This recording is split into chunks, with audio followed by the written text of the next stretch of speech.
I feel like fish out of the water. মানে কি, আমার ফিশটা কি পানি থেকে বের হয়ে গেছে? না, এই যে পানিতে আছে। বাট আমি কি বলতে চাচ্ছি, আমি বলতে চাচ্ছি এটাই যে I feel like fish out of the water মানে হচ্ছে আপনি যখন খুবই বিরক্ত ফিল করবেন, আপনি এই ওয়াটার বা এই সেন্টেন্সটা ইউজ করতে পারেন। এটা হচ্ছে ইডিয়ম। সো ইডিয়মটা ইউজ করার জন্য আপনাকে বুঝতে হবে যে এটা কোথায় ব্যবহার করবেন। সো আপনি যখন কোনো কিছু বিরক্ত ফিল করবেন বা আপনার কাছে খুবই বিরক্ত লাগতেছে, তখন আপনি এটা বলতে পারেন, অ্যানোয়িং না বলে বলতে পারেন I feel like fish out of the water. Okay, মানে ফিশ যেমন আউট অফ দ্য ওয়াটারের বাইরে থাকলে যেমন ছটফট ছটফট করে, তেমনই হচ্ছে আপনার যখন বিরক্ত লাগে তেমনই হচ্ছে যেমন এরকম ফিল করবেন। এরপরে হচ্ছে let the cat out of the bag.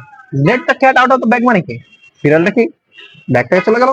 No, let the cat out of the bag mean হচ্ছে আপনি কারো সিক্রেট রিভিল করে দিয়েছেন অ্যাক্সিডেন্টলি। যেমন আমরা অনেক সময় কথার তালে তালে কোনো বন্ধুর সিক্রেটটা ফাঁস করে দিই যে তার গার্লফ্রেন্ড আছে। সো আর অনেক কিছু আমরা ফাঁস করে দেই অনেক সময় কথার তালে তালে। সো এটাকে বলা হয় late the cat out of the bag. So আপনি কিন্তু এরকম ওয়ার্ড ইউজ করতে পারেন যে late the cat out of the bag.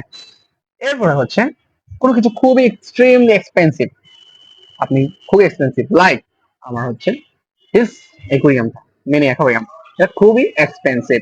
So আপনি কি এটাকেও বলতে পারেন যে খুবই এক্সপেন্সিভ। এটাকে কিভাবে বলতে পারেন? So cost an arm and a leg. Cost an arm and a leg. So, cost an arm and a leg. What is the meaning?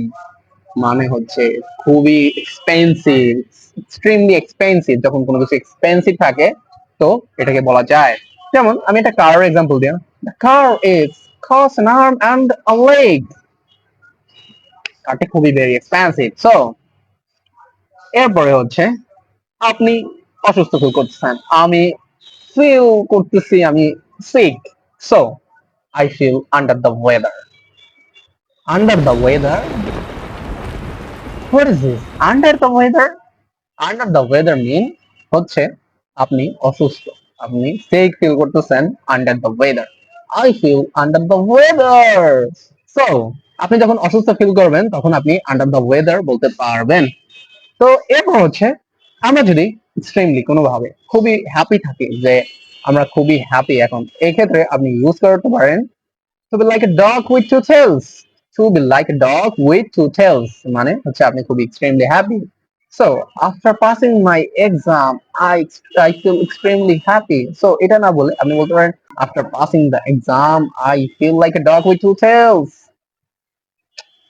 What, এটা অনেকে যারা জানবে না তারা মনে করবে কি বলে কুকুর, ফিল লাইক কুকুর মানে কি কুকুরের মতো? নো, আসলে এটা হচ্ছে অ্যাডভান্স ইডিয়ম। সো আপনারা যদি এটা ইউজ করেন, সো যারা হচ্ছে স্পেশালি আস ক্যান্ডিডেট, ও যারা বিদেশে অ্যাব্রোডে মুভ করতে চান, আপনি তাদেরকে বললে তারা ঠিকই বুঝবে। কিন্তু বাংলাদেশি পিপলের কাছে যদি আপনি এই কথাটা বলেন, আপনি মায়ের খাইতে পারেন।